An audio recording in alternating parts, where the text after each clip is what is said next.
انسان اپنے خیالات کا غلام ہوتا ہے۔ ذہنی سکون سب سے قیمتی دولت ہے۔ خوف کو جیتنے کے لیے اس کا سامنا کرنا ضروری ہے۔ مشکلات انسان کو مضبوط بناتی ہے۔ خیالات کی قوت کو کبھی کم نہ سمجھو۔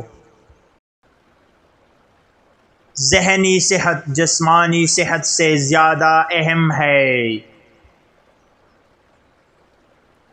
جو کچھ ہم سوچتے ہیں ہم وہی بنتے ہیں۔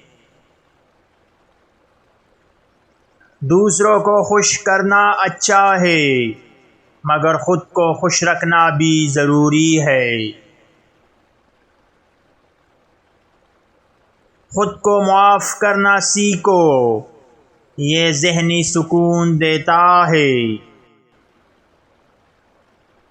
غم کو دل میں رکھنا نقصان دہ ہوتا ہے، اسے بانٹنا سیکھو۔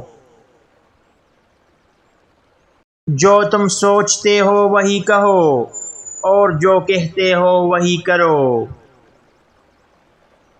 ذہنی سکون پیسوں سے نہیں پیار سے ملتا ہے۔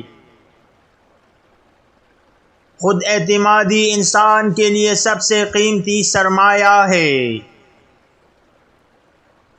خود کو پہچانو، تم سب کچھ حاصل کر سکتے ہو۔ انسان اپنے ماضی کے تجربات سے سیکھتا ہے۔ عقل کی روشنی سے دل کے اندھیرے دور ہو جاتے ہیں۔